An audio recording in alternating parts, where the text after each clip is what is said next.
Megan Newton, an 18-year-old girl from Stoke-on-Trent in Staffordshire, England, was a real star in her community. Despite her young age, she managed to achieve more than many people do in a lifetime. Megan was not only a bright and diligent student, but also a gifted athlete who devoted herself to football from an early age. The girl played for the Stoke Town Ladies women's team, and her coaches described her as a real ball of energy and a force to be reckoned with. But Megan spent most of her time coaching girls under 7 at the Norton Wanderers football school.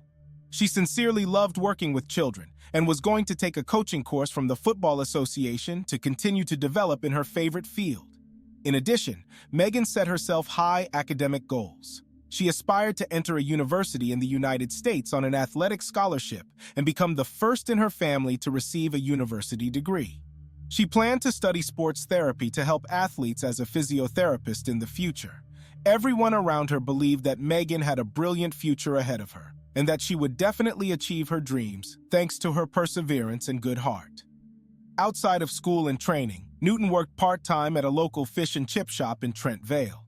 Recently, the 18-year-old started living on her own in her own apartment on Fletcher Road. Her parents were proud of how independent and responsible their daughter had become. It seemed that Megan had a whole life ahead of her, full of accomplishments and joys. But fate decreed otherwise.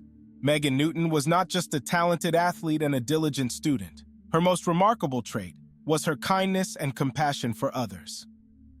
Since childhood, Megan has always been ready to lend a helping hand to those in need. One day, a girl from China whose family had just moved to England was transferred to her class at primary school. It was very difficult for the new girl to adapt, as she did not speak English at all. The teacher asked Megan to help her classmates settle in, and the girl gladly agreed. She patiently explained the material to the newcomer and helped her learn English. When the girl from China returned home after a while, she was already speaking the new language quite well, and all thanks to Megan's support. Newton's friendliness and openness did not disappear in her teenage years. Megan continued to be happy to help people. Her kindness was especially evident at the soccer school where Megan coached girls. Instead of resting on weekends, she devoted her time to working with young athletes. Everyone around her noted that Megan had a real passion for coaching. But Megan's golden heart was most appreciated by her family. For her mother, Sarah, the girl was not just a daughter, but her best friend. There were no secrets between them. They trusted each other and often consulted on important issues. Sarah always looked up to the wisdom of her daughter, who seemed much older than her years. So it's safe to say that Megan Newton was the golden heart of her community, a precious treasure for her family and friends, and just a wonderful person who could change this world for the better. But a cruel fate ended her life too soon. Friday, April 19th, 2019, seemed to be no different for Megan than any other day. As usual, she worked a shift at a fish and chips restaurant, which ended around 10:20 p.m. Then the 18-year-old headed to her apartment to change clothes, put on makeup, and do her hair before meeting her friends. Megan headed to a nightclub in Hanley, where she had fun with the company, dancing and enjoying a few drinks. The girl was in a great mood and had a smile on her face the whole evening. Around 3 a.m., just before the club closed, Megan, along with her friend and a young man, got into a taxi to go home. At approximately 3:44 a.m., surveillance cameras captured Megan entering the lobby of her building with the same young man she had shared a taxi with about an hour earlier. Together, they headed to the girl's apartment. Megan looked joyful and carefree. She was not afraid of her companion at all. The girl unlocked the door with her keys, and they both went inside. The detectives found the young man's behavior suspicious when they watched the recording. While Megan was unlocking the door, he stood behind her and looked around, as if checking for witnesses. At one point, he even looked directly into the camera lens. This behavior could have been attributed to caution or embarrassment at returning home with the girl. But in the light of further events, this footage took on a sinister meaning. Was he planning to harm Megan in advance, taking advantage of her gullibility? These questions haunt everyone who saw the video. Unfortunately, at 3:45 a.m., Megan's apartment door closed behind her and her overnight guest. The girl did not even realize that these were the last minutes of her life. On the morning of April 20th, 2019, shortly after dawn, one of Megan's neighbors made a shocking discovery. He found keys near the house that were marked with what looked like blood. The man handed the discovery over to an employee of the apartment complex. The latter, noticing the traces of blood, decided to check if everything was okay in the apartment to which the keys belonged. Entering the apartment with a neighbor, they saw a gruesome scene. Megan's naked, bloody body was lying on the bed. The girl was dead. A kitchen knife was lying next to her. Documents in the apartment confirmed the identity of the deceased. It was indeed Megan Newton. The neighbors immediately called the police. They will remember this terrible moment for the rest of their lives. Later, the body was taken to the morgue, where it was to be officially identified by Megan's parents. The family went through hours of incredible pain and despair. After all, they loved and were so proud of their daughter, who had just started her independent life, and now they will have to say goodbye to her forever. Unspeakable loss and grief that cannot be described in words. The police immediately surrounded the crime scene and called in experts to collect evidence. The autopsy revealed the horror of what Megan had to endure that night. First, she was strangled for 30 seconds, causing her to lose consciousness. Then she received 9 stab wounds to the back, which pierced both lungs. It was also obvious that Megan had been sexually assaulted. According to the medical examiner's report, the cause of death was stab wounds. The murder weapon, a knife from Megan's kitchen, was lying nearby. The bloody weapon, along with the keys, was sent to the laboratory. Investigators hoped that they would be able to find the perpetrator's DNA. They assumed that the killer had accidentally dropped the keys while fleeing the crime scene. Detectives began to reconstruct the chronology of events that night. After interviewing Megan's friends and relatives, they learned that the girl had been to a club and then taken a taxi home. Surveillance cameras captured Megan getting into a taxi with a friend and a young man who has not yet been identified. This made the boyfriend the prime suspect. It didn't take long for the police to find the main suspect. When the detectives carefully reviewed the surveillance footage from Megan's house, they recognized the young man who had entered the apartment with the girl. It was Joseph Trevor. Joseph, 18, came from a well-off and respected family. His father and mother were police officers. Despite the strict discipline at home, he had a perfectly normal childhood and adolescence. He lived in the neighborhood next door to Megan's. As it turned out, they knew each other from school and saw each other more than once in the companies of mutual friends. Joseph, like Megan, was a gifted soccer player. He played at a semi-professional level for Newcastle Town and even received a sports scholarship to study in the United States, where he was going to go after graduation. At the same time, Trevor was pursuing his college education, successfully studying and preparing for a career in sports. Those who knew him personally characterized Joseph as a kind, sociable, and popular young man. However, he also had another side to his personality, hidden from most people. Trevor could change his moods dramatically, become gloomy and aloof for no apparent reason. No one could predict whether he would be cheerful and friendly or harsh and unfriendly today. Investigating Megan's murder, the police found several disturbing facts in Joseph's biography. 3 years ago, when he was 15, he was accused of sexually harassing an underage girl. But since it was only an attempt and did not lead to intimate contact, no official charges were brought. However, rumors of the incident spread among Joseph's classmates. He was called a pervert, a rapist, and accused of pedophilia. Trevor had a hard time dealing with this harassment. He tried to forget and not think about those events. So when Megan was also sexually abused before her death, this information made investigators focus even more on Trevor's identity. Considering him as the main suspect, the police began to recreate Joseph's route on the night of the murder. They already knew from the camera footage that he was near a nightclub and got into a taxi with Megan. Later, they went to her apartment together, after which no one saw the girl alive. Before he met Megan in the taxi line, Joseph Trevor was also out with his friends that night. They, like Newton's company, decided to continue the party at one of Hanley's clubs.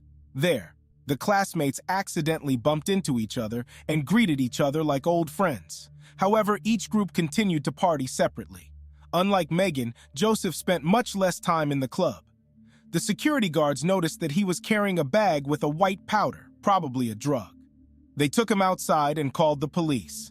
Patrol officers detained the young man and took him to the police station, where it turned out that he was carrying ketamine.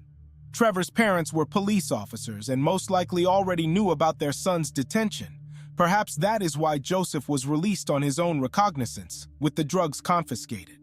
The patrol officers let him go, ordering him to go home and not to use illegal substances anymore. But Trevor disobeyed the police and did not go home. Instead, he went back to the nightclub he had just been taken out of. But this time, he was not allowed inside. At about 2:40 a.m., Megan and her friend were leaving the club. While waiting for a taxi, she met Joseph, an old friend from school. He shared his night's adventures with Megan. He told her how he had been to the police station and that he did not want to go home in such a state to face the wrath of his police parents again. After all, they probably already knew about his arrest with drugs and were waiting for him at home for a serious conversation. Confused and upset, Joseph did not know what to do. Megan lent a helping hand to her classmate and allowed him to call his friend from her cell phone. Trevor couldn't find anyone who would be willing to take him in for the night. Then Megan offered to let him sleep on her couch and talk to his parents in the morning with a clear head. Joseph agreed. That is why the cameras recorded him getting into a taxi with Megan and her friend. On the way, he texted his father that he was supposed to spend the night at his friend's house. The taxi first dropped off Megan's companion at home and then headed to Newton's apartment on Fletcher Road. Around 4 a.m., cameras recorded their arrival. Investigators were convinced that a few hours after Megan and Joseph entered the apartment, he brutally attacked the girl, killing her. Surveillance footage left no doubt that Trevor was the last person to see Megan alive. The fact that he left the apartment alone and then threw away the keys to the apartment where Megan's bloody body was lying eloquently testified to his involvement in the crime. In addition, cameras recorded Joseph looking at his hand with bloodstains on the way home. So the police had no doubt that they had enough evidence to arrest Trevor for the murder. But the most surprising thing was that Joseph's parents had already heard about his crime from him. After he left Megan's apartment at dawn, he walked to one of the bridges over the A500 freeway. There, the young man sat on the edge of the bridge, dangling his legs over the roadway. Perhaps he was thinking about jumping off. Joseph probably realized that he would go to prison for what he had done. He didn't want to be held responsible for Megan's murder, and he might have taken a desperate step. Some people later recalled that Trevor had already had suicidal thoughts and had been seen on this bridge before. Fortunately, one of the drivers noticed a lone figure on the bridge and reported the potential suicide to the police. The patrol policeman arrived promptly and took Joseph to the hospital for a psychiatric examination. Later, he was discharged under the supervision of his father, who took his son home. There he told his mother the truth about what he had done. Joseph simply said that he had done something bad. The young man realized that he would be exposed anyway, and that it was better to confess. He made similar confessions to several of his friends, whom he called after returning home. It seemed that Trevor was driven by a desire to speak out, to somehow ease the burden of his actions. Joseph's mother, hearing the horrific truth from her son, immediately called the police and told them about his confession. At that time, detectives had already definitively identified Trevor as the main suspect thanks to surveillance cameras, and they were just preparing to arrest him. Shortly after Joseph's mother called the police, he was taken to the police station for questioning. There, the young man confessed that he had been in Megan's apartment that night. This was confirmed by a surveillance video of them entering the house together. According to Trevor, the girl allowed him to stay the night so that he would not be exposed to the wrath of his parents in a drunk and embarrassed state. Joseph stated that they then had consensual sexual intercourse. After that, he allegedly fell into a black hole and did not remember anything. The guy couldn't explain what happened after the intimacy with Megan. He claimed that at the time of the fall from reality, the girl was alive and well. Trevor did not try to downplay his role in the attack, but he also did not take responsibility for the murder. His testimony was intended to show the young man as a victim of capricious fate rather than a cold-blooded killer. Joseph's only memory of that night was Megan's apology. Trevor said that 3 years ago, after an incident with a minor, she was among the classmates who called him a pervert and a rapist. This deeply hurt the young man, but over time he tried to put those events out of his mind. According to Joseph's version, Megan's apology that night unexpectedly resurrected painful school memories. Allegedly, it was this conversation that triggered the rage attack. Trevor assumed that was when he grabbed the knife. However, he could not explain what happened next to the investigators. The police did not believe this story very much. It was too convenient for Joseph to lose his memory at the most important moment. The detectives were convinced that the young man was perfectly aware of his actions throughout the night. Most likely, Megan simply refused Trevor that night. She let him in out of kindness, allowed him to spend the night on the couch because she had known Joseph for many years and trusted him. They had gone to the same school, now the same college. Both loved soccer and dreamed of a career in sports. It is quite possible that when he returned to the apartment, Joseph tried to go further than just a friendly relationship. But Megan rejected his advances. Furious at the rejection and slowed down by alcohol and drugs, Trevor could have resorted to force. To prevent the girl from telling about the rape, he decided to silence her forever. Shortly after Megan Newton's death, Joseph Trevor was charged with the premeditated murder of a fellow student and 2 counts of sexual assault. Investigators found that Megan had been assaulted several times that night. Trevor was arrested at his home. Despite the evidence collected by the police, the young man refused to admit his guilt. At first, he claimed that he and Megan had consensual sexual intercourse that night. Joseph insisted on his innocence, forcing the girl's grieving family to prepare for a long and difficult trial. For almost 10 months, the prosecutor's office collected materials for the trial. Investigators had no doubt that they had gathered enough evidence to prove Trevor's guilt. However, on the first day of the trial, February 17, 2020, the unexpected happened. When the trial began, Joseph Trevor suddenly stood up and announced that he was pleading guilty to all charges. He probably realized that his line of defense was futile and wanted to avoid a long trial. After all, the jury would hardly have believed his story. Joseph was sentenced to life imprisonment with the right to apply for early release no earlier than 21 years and 65 days. During the sentencing, Trevor turned to Megan's mother, Sarah, and silently said, "I'm sorry." This gesture infuriated the woman. The apology, which came too late and too cheaply, could not bring her daughter back or compensate for the pain the family had endured while waiting for the trial. Sarah perceived these pitiful apologies as an outrage to Megan's memory. After all, the girl was brutally taken from her life in her own home, and all hopes for a happy future were destroyed. Watching the video of Trevor calmly leaving the crime scene eloquently testified that he had no regrets for what he had done that night. And now, a few insincere phrases were supposed to atone for this monster? No, Sarah answered decisively. Nothing in the world could undo the damage done. Nothing could bring Megan back. The death of Megan Newton came as a terrible shock to everyone who knew this wonderful girl. She was an extremely kind and compassionate person, a true angel in her community. In her short life, Megan managed to give so much warmth and joy to others. The girl's best friend, Ricardo Eccles, said that he and Megan were planning a trip to Manchester the day after her death. The news of his girlfriend's death was a terrible blow for him, one he did not want to believe. For several days, the young man was in a state of shock. However, he found the strength to act. Ricardo organized a fundraiser to help the Newton family with Megan's funeral. He managed to raise several £1,000s, which he handed over to the girl's mother. After all, Megan always helped others in need, so now it was time to support those who loved her. During her life, Megan was an ardent fan of Stoke City Football Club. During one of the matches, fans and players held a minute of applause in her honor.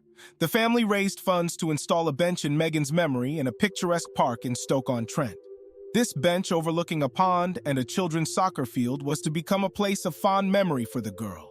Megan Newton's death is an irreparable loss for everyone who knew her. She was an incredibly talented and promising young woman who could have achieved everything she dreamed of. Unfortunately, she became a victim of a cruel and senseless crime just because she wanted to help a friend in a difficult situation.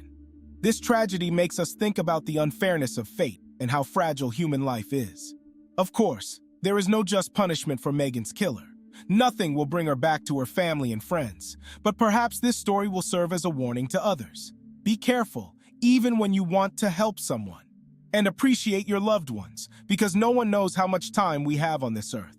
But most importantly, let's remember Megan Newton as she was when she was alive, a cheerful, energetic, kind, and compassionate girl with a heart of gold. An angel who will always remain 18 years old. An angel who returned to heaven too soon.